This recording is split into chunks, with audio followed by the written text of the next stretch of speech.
menjaga tubuh. Lek mangan aja akeh-akeh. Olahraga aja keri. Mosok malah saya lari sampai saya gede. Pak iya. Ada. Apa-apa, cepetan Pak iya. Nah, ngono lho. Jenenge wong iki gede cilik kuwi iki relatif. Ana sing seneng sing cilik, ana seneng sing gede. Dadi anane sing cilik kuwi, anane sing gede iki mergo dibandingke karo sing cilik. Betul. Cek pertanyaannya, Reng, aku takon karo kowe jenengan sing luwih pengalaman. Sampeyan milih sing cilik apa sing gede? Gede.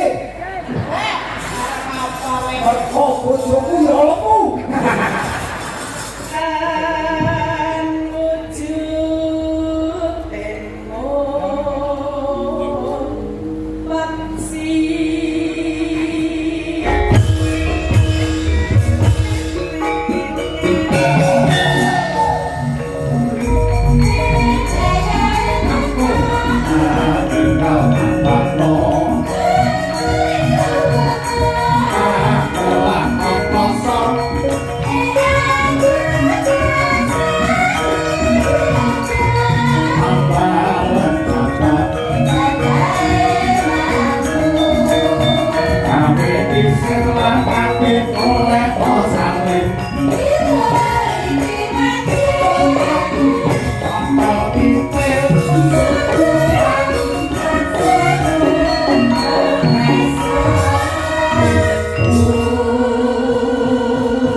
Handayani.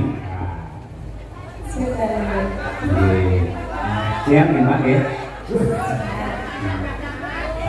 Menake ya? Hah? Menake. Oh, menake. Kalau anu pasuryane anu bawaane sekedeng. Ayo dhuwur ora ndek ora tegese pas porsine. Pak Negara. Apa? Aku cilik yo nang kono lho urung ngadeg nang kene wis duneke kaya brim. Semunake sapa? Sopo? Mamakan yo. Mana ndak kene piye? Sopo? Mami, ndak tadi iki koyo ngono kok disengin kok bodine kaya brim terus apa Mas? Sing ngomong dudu aku. Lah sapa? Iki. Bisa bedanya ra wayang karo dalan. Kowe lipat batu sebuti bokok. Pangan. Lha tangane ndi bokok? Wis lho. Sing ngomong sapa? Iki kangge ini. Sing iki sapa saka sapa? Saka dalan. Terus berarti sing ngene kene sapa? Dalan sama mereka ditangkap karo Pak Lurah karo Warga Kemiri. Anyalan Warga Kemiri kowe. Nek warga mriki kan ora ngarani aku, Brin. Hah? Ngarani mboten Pak Bu. Ora kok ini ra ono. Wong kowe ra ono sing arani kowe dhewe padhon kok ya. Nek larang. Larang iki piro wong aku ora ngerti keterangane malam hari ini aku piro ora ngerti ya. Kowe dimuji kae. Iki malam hari ini saya yang mengundang adalah Pak Dalang. Oh iya. Terus piro-piro nek tau nyang nih. Sing ngundang kowe iki dudu Pak Dalang. Sapa? Yo Pak Kades karo masyarakat Kemiri. Naik guru makelar. Makelar lho, mangko iki buntinge langgep tenan. Ora mau bunting cuk apa wis cukur. Cilik ning Terus Nuwun sewu dhumateng Pak Lurah lan panitia. Kula suwun kalih taun yang ngajeng menika dagelane kali sindene ganti mawon. Ya wis golek pacaran malah saya aku ora. Piye? Kowe tak oleh makanan kok mesum. Lah kuwi menurunkan derajatku Ora soalnya. menurunkan, tapi ora dadi penyambung lidahku karo tati. Apa kowe anggare iki dhewe? Lah tegese iki paling ora ya dadi jembatan utawa perantara iso makroan. Apa lewat kali kok karo jembatan iki. oh iya. Wong iki ora napa jomono lho, kowe karo tati biar selak karo ngahan lho. Lho kok kowe ngene wis sak pupuku kowe mosok wani. Taiwan iki Taiwan. Emang ini ku padha karo padha masak lengenku sak pupumu. Iki lho sebenarnya. Medan. Yo jangan ngopi to. Nek jenengan ngene iki menganku sak padha pupune jenengan. Terus liyane sak padha apamu. Yo.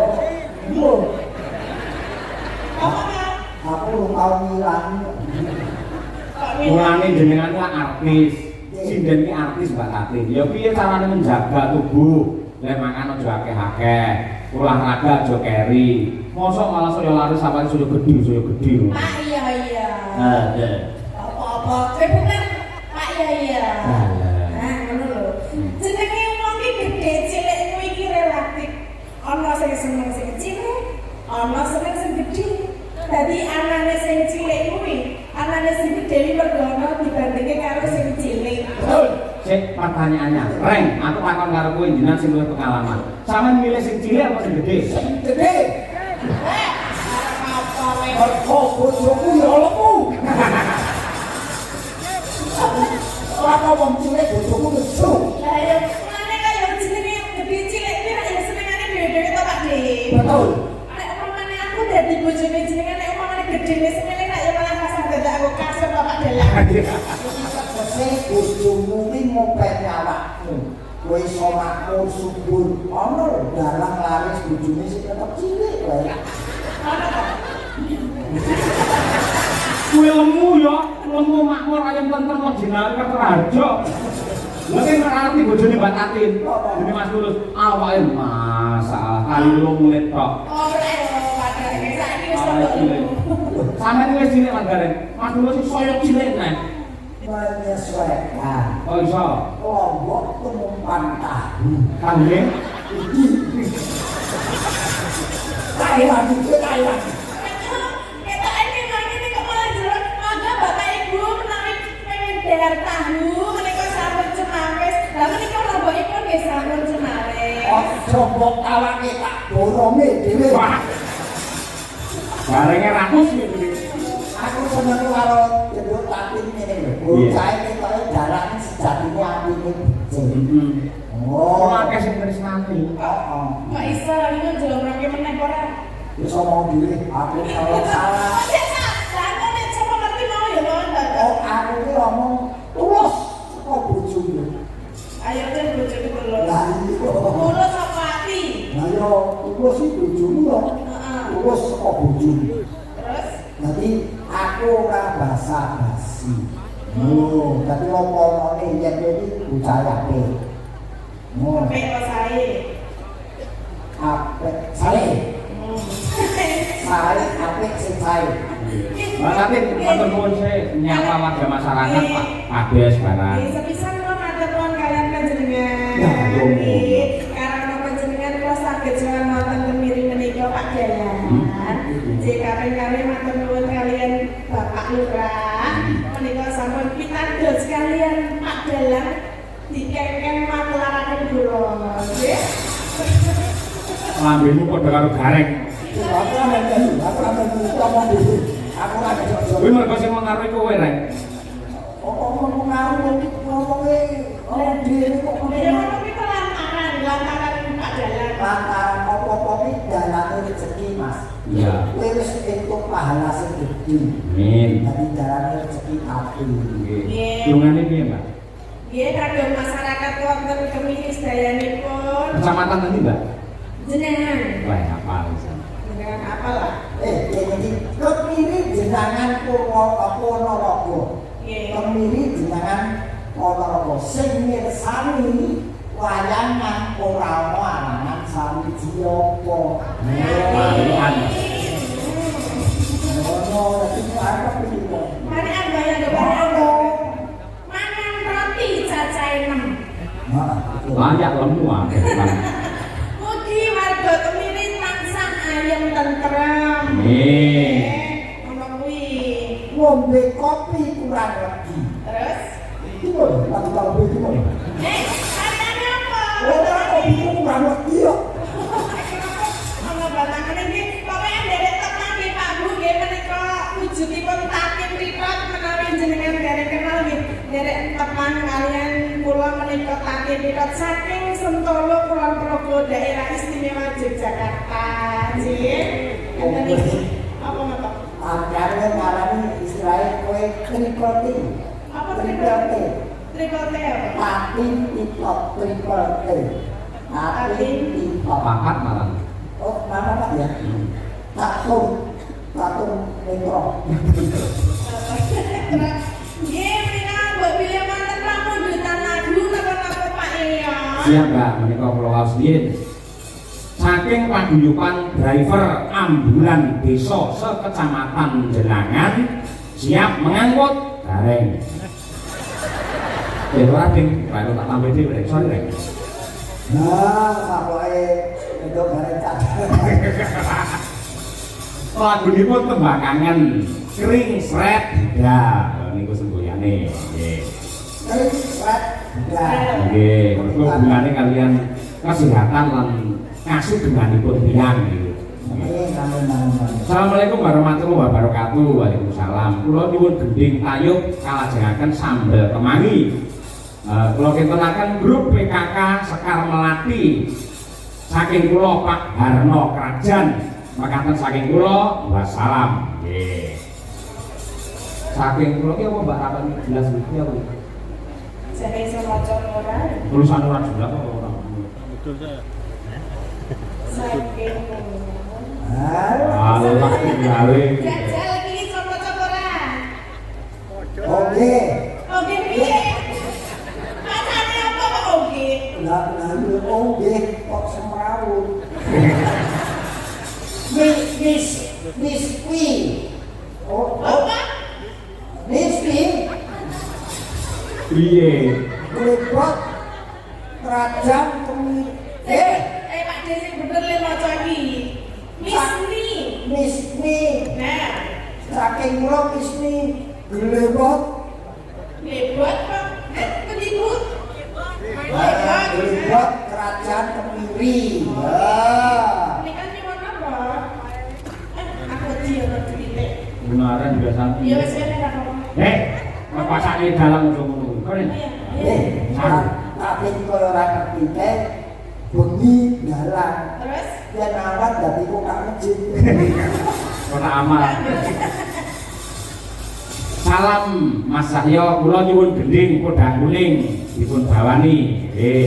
Sesideman dipun bawani gending niki kula ketunaken dumateng PKK Sekar Melati Krajan.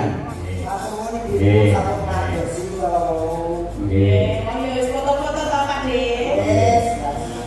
Aku seneng di akhir itu sak ngakai mangsa aku diadem gitu. Iya ya orang liyane kok ya. Kula Mbah Untung sing Mbah Reksa. Gogo Kalang Timur. Kula nyuwun lagunipun Rengu kula aturaken dumateng Pak Dalang matur nuwun. Mangkile Mbak Tatin sing pundi Rengu bisa, sambel kemangi bisa, tembang kangen ya oke, podang kuning boleh. Nggih, napa Pak Bu? Podang kuning. Podang kuning ayo Mas Dar malah kuan-kuan. Wah, yang sini. Malah delokne wae lho. Nyakep bapak kan nek kamar. Oh, komplit iki. Aku tak lucu. Sapa sing ngundang? Lho kowe iki apa sekolah kok? Setolo. Gareng iki jampeng. Iya, Pak. Nadyan wujud temu paksi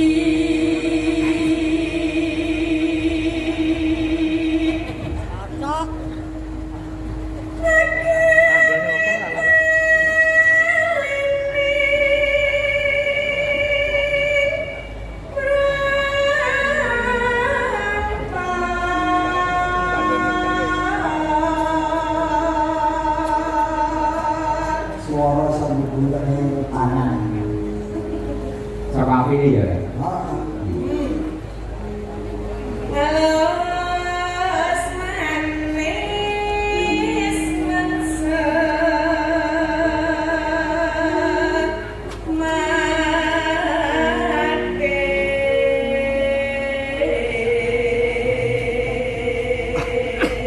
Derek lungon Pak Dalang mugi lancar ngantos tancep kayon. Salam kagem Mas Taslim.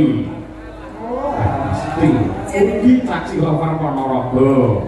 jan kondang temen to iki Mas Taslim nang ndi ora benare. Pancen iki jane kancane terus kon WA aku ngono ben terkenal deh. Oke, menika malam hari ini juga di streaming nggih. Leres. Wonten kuntat di channel mereka sampai menembus 6.000 berapa? Alhamdulillah. Ya Luar Mas biasa. Gun. Cahaya apa? Niki mau saking Pak Waris Sugiono. Ugi saking wah iki bocah dengarane. Jogja Monitor siap diuntat di channel Pak Dalang. Dari siapa ngerti lah? Siapa? Elisa Rodarus Awaso. Iya. Aku kok kira ngapusi iki lho, Elisa privat iki. Ketoke aku ngejak kowe dek cemburu. Tenang sa, gitu tipe ku sa, sampai sa. Tipe Iku mau apa? Kayane. tipe ku kaya Pak Digareng ini kilo. Ora tipemu ki 300. Apa? Susu. Ora ya. Tipe ini cici ini iki. Iya. Gimana Mbak Elisa? Salam kangen bercinta. Ya, Pak ya, jangan.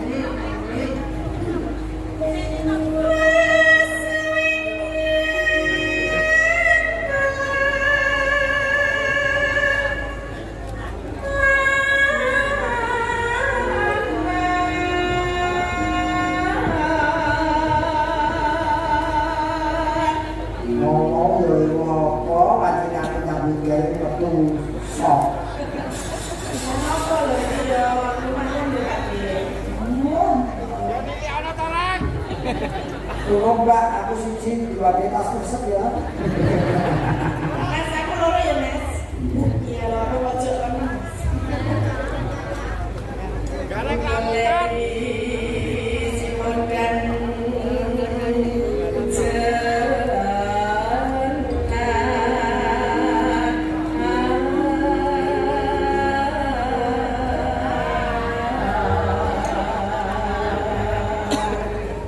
Nyayo nyayo. Iku punya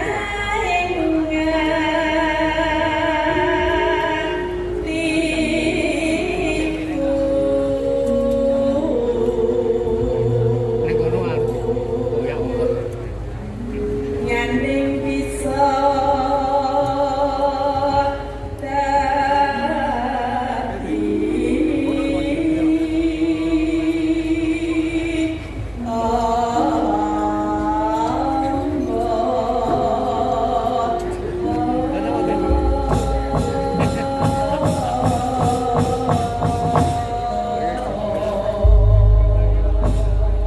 Ya Mbak Tatin, gandeng sing nembangnya jenengan tur banyak duit, dan kira aku mau maklar atau korupsi tambah nol. tenanan kono. Tenanan aku itu tahu diri. Ngomong ora diblas. Kok kita orang ku 100 lho. Rong atus. Terus Sing 100 kapakmu, sing 100 sing di paling lipat lah dan salah. Aku ngerti pondok pesantren. terus aku melu nyumbang. Gimana juga aku ini? Pak Dik, ada geleng melu nyumbang apa Pak Dik? Itu belum kok. Itu saya agak Oh, sumbang. ngomong lagi berarti aku disumbangnya apa disaing? Saksi. Saing.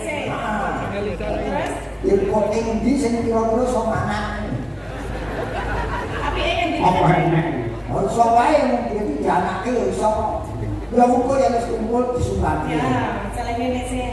Iki arep kalau kan sudah. Iya. Ya, Pak. Kalau ini kan sudah. Kelas nih kok Mbak ya? Prima. Kelas nih kok. Sampai Oh, boleh. iya. Sana ini gatanya sama kok ya. Ayo ngecek dulu. Salamun ngono-ngono. Moga lho, Pak. Ya, Pak. Moga. Rasa mikir yang drama ini jajake pengen. Dalangnya pengen iki, Pak. Rak, aku ini ngakoni yang ini gue ngomongin Pak. Besok orang kenamaan, Mbak. Rak.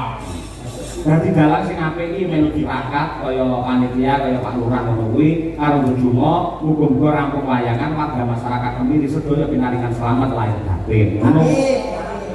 Dan yo bintang tamu bareng kudune ora mangan. Tirakati sing mandal. Aku ngomong wis meh ora mangan, Mas. Terus? Paksa karo Pak Kades. Dahar Pak Kades dahar. Kok aku jarane ora rahat, itu tetep tanah. Iya, Mbak Tatin sudah lho bari. Aku memang belum. Ayo. Lah yo bari sudah. Terus tekan kapan? Yo nanti sak rampung layangan. Terus nek aku semangat sapa sing gendong? Aku. Ini ora kuat dengan aku. Pengarang gendong lho kenal. Tapi yo mangan, mengko ora dipangan. Ayo. Para kodang kuning Mbak Katin kita yuk atas.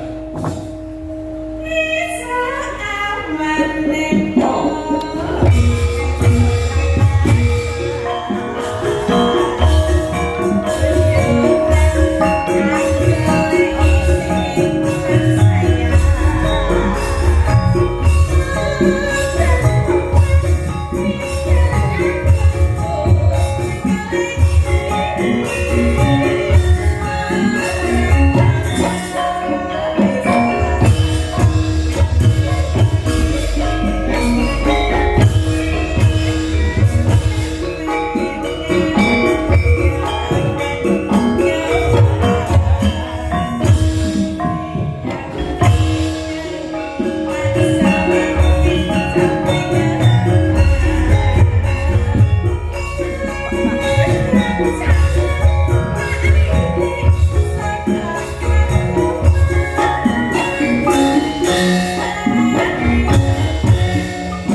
Nggih, siap Mbak Tatin. Makin jenengan kudu pramen karo Pak Gareng niku kersane panitia ngoten niku ning jenengan bisa menyusun kekuatan dulu sebentar. Oh iya, lakonnya apa ya nanti ya kira-kira ya? Ya, terisilah Pak Dalang. Terserah. Ayo, aku udah pokok ada. Wong liwat kan. Oh ya orang itu ditimbali nang ini suarane yo terus